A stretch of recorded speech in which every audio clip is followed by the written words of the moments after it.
So you can open the Word of God at Romans 12. Remember, we focus on Romans 12. This is also our theme for this year. Do not be conformed by this world, but rather be transformed by the renewal of your minds, so that we can get to the pleasing will of God. So remember that for this year. And this is also the end of the sermon series. Not be conformed, but transformed. So today we are going to read Romans 12, verses 1 to 2 again. And if you read this with me, you know now what I preach about the first time. I used the creeper van to say this is how the world conformed us. You see it once, people repeat it, it's on Hollywood, and the next moment that muscle memory become a norm and the standard, and then we are being conformed by this world, and there's a lot of other examples. And then we said last week that not all perspectives is meaningful, and not all voices have authority in this world. And today, if you look at those two sermon topics the last 2 weeks, and we end today, and we only work with this Romans chapter 12, verses 1 to 2. If I'm reading this, think, what did we not address yet? What's the sermon that we need to get out of this Romans 12 this morning? So let us read this together. A living sacrifice. Therefore I urge you, brothers and sisters, in view of God's mercy, to offer your bodies as a living sacrifice, holy and pleasing to God. This is your true and proper worship. Do not conform to the pattern of this world, but be transformed by the renewing of your mind. Then you will be able to test and approve what God's will is good, pleasing, and perfect will. And this is the Word of God. Today, we are going to discuss transformation is not the finish line. Transformation is not the finish line. So, when we look at this part where Paul say, do not be conformed by this world, the patterns of this world, a confused world, but rather be transformed by the renewing of your mind. And remember what we said, by the renewing of your mind, we say we have to leave the old self behind, the old habits, the old things that we did that was not in line with God's will. Remember, Romans 12 start with, do not be conformed, but be transformed. And there's a reason for this. There's a purpose for this. And the purpose is the last part, which we had a sermon on last week. Then you will be able to test and approve what God's will is. If we renew our minds, if we are transformed by the Holy Spirit, the outcome of it is we will have discernment to know what the will of God is. That is what we discussed last weekend. But there's something amazing. How the whole Romans get together more or less here in this first part of Romans 12. If you read Romans 1 to chapter 11, it's clear that it's all about the love of God, the grace of God, the righteousness of God, and then everything get together in chapter 12. A living sacrifice. And that is what we are going to focus on today. The living sacrifice. And this living sacrifice have all to do with the grace of God. So listen to this. Therefore I urge you, brothers and sisters, and now listen to this. This is the key. In view of God's mercy, to offer your bodies as a living sacrifice, holy and pleasing to God. in view of God's mercy. So what does Paul do here in chapter 12 now? He said, hey, let's stop. Let's look back at chapter 1 to chapter 11. My grace, the sacrifice of the Lord, the way that we look at His righteousness, forgiveness.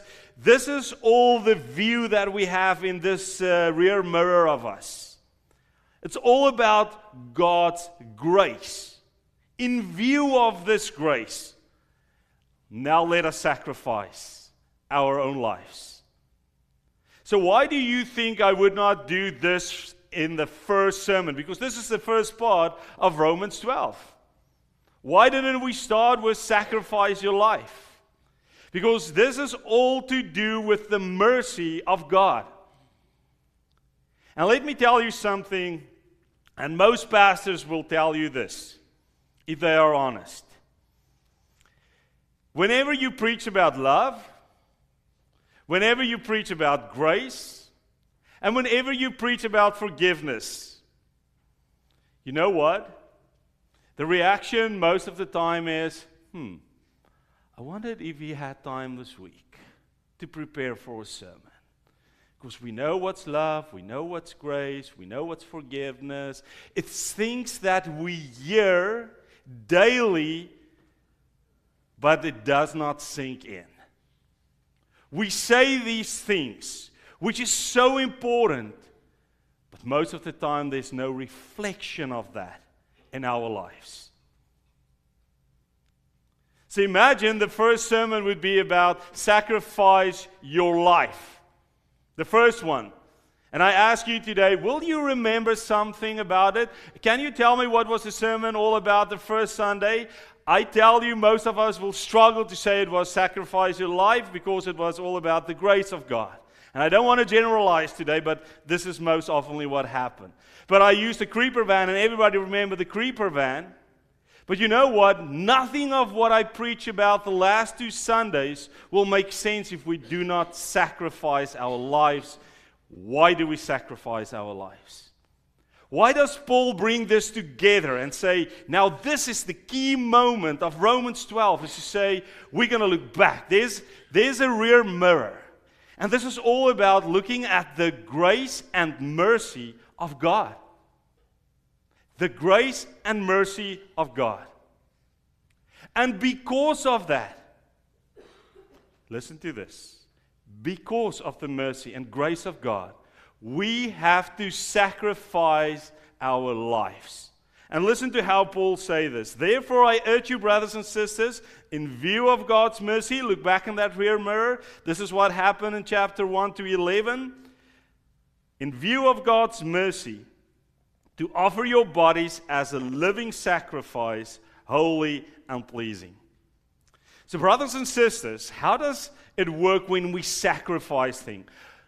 Paul knows that the people that he talked to at that moment knows exactly what a sacrifice means. They know there's an altar, it's Old Testament language. They know there's an altar, you know you have to slaughter a deer, put it on the altar, put it to fire, or whatever you sacrifice, but it's usually something that's dead, that do not have life in it. That is usually how the Israelites did the sacrifice. But suddenly here in Romans, people understand something about a living sacrifice, because you know what? They saw Jesus on the cross sacrifice his life for us, a living sacrifice, so that we can receive the grace and mercy of God. Isn't this amazing? Isn't it that moment where it's that aha moment to say, and now we understand the living sacrifice? Jesus is that example.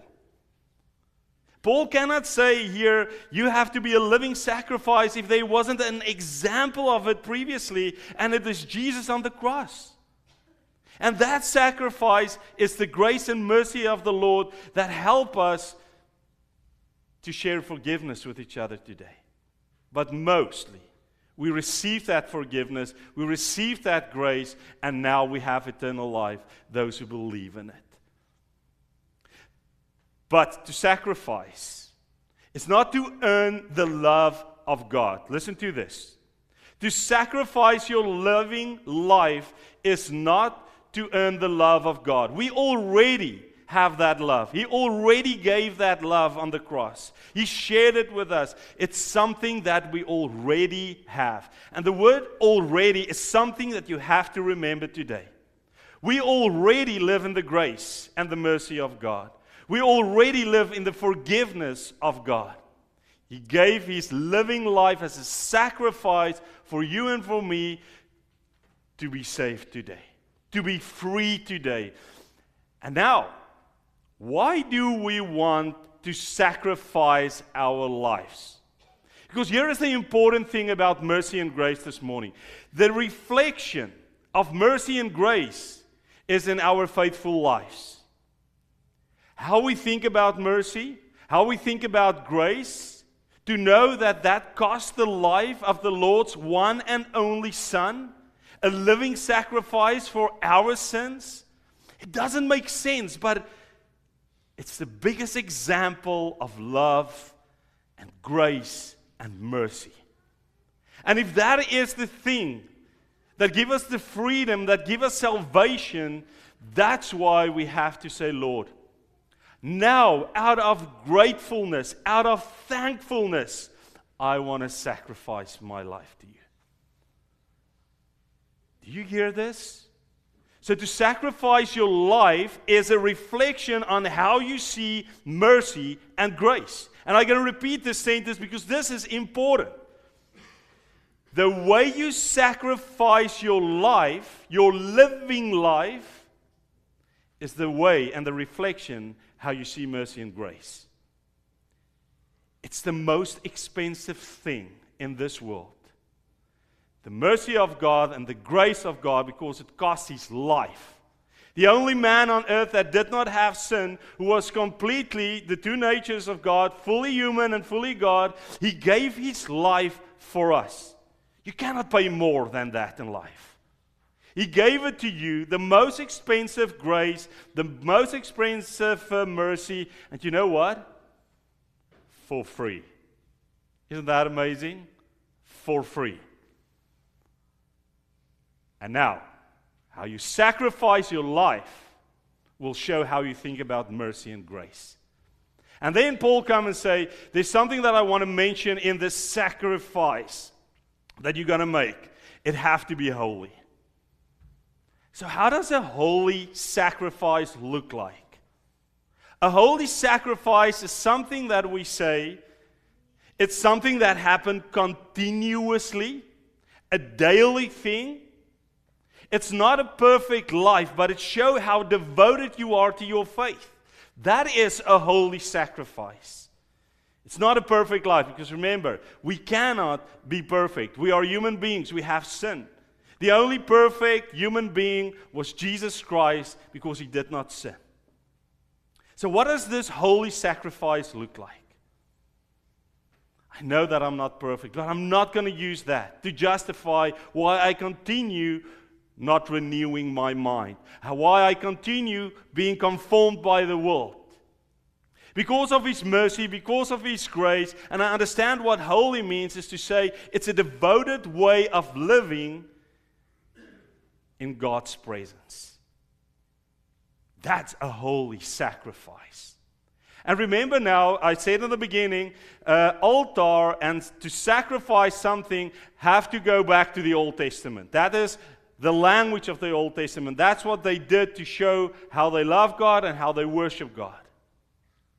But now suddenly this altar becomes your whole life. The altar, the living sacrifice happened on the altar. This altar is your complete life.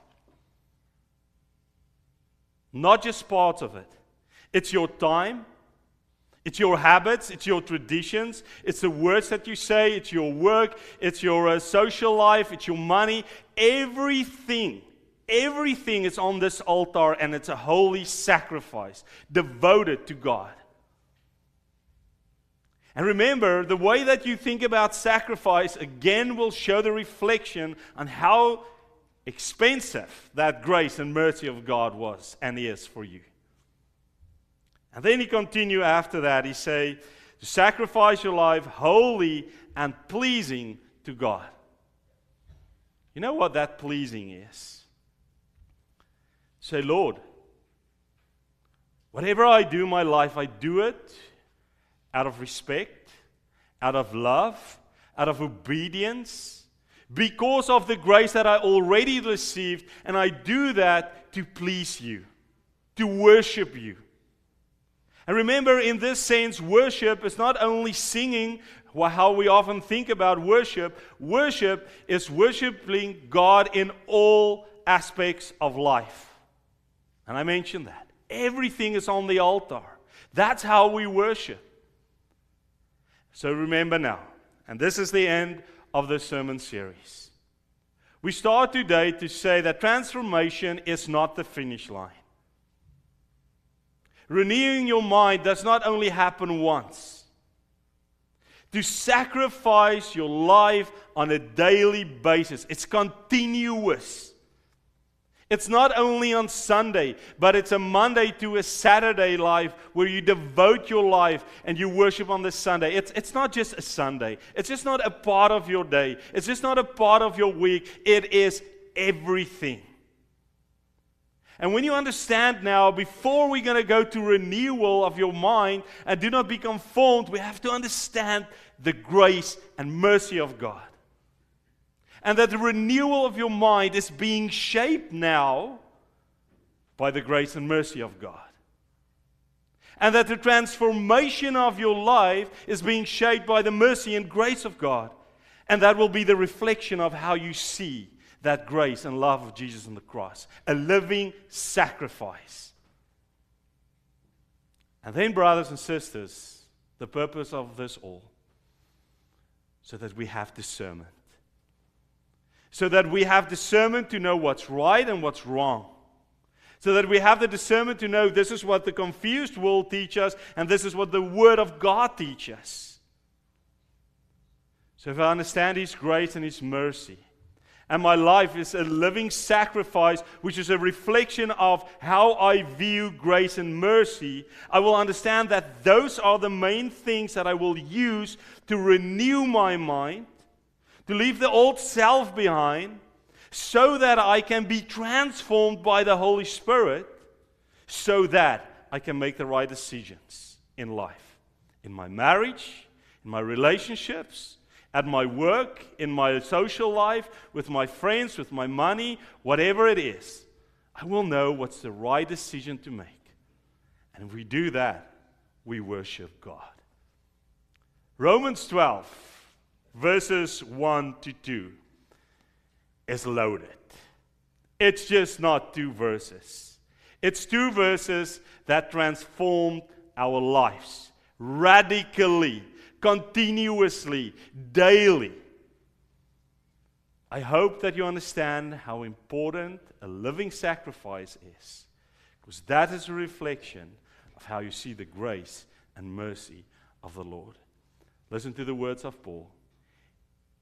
In the view of God's mercy and His grace, you will be transformed to follow His will. Amen.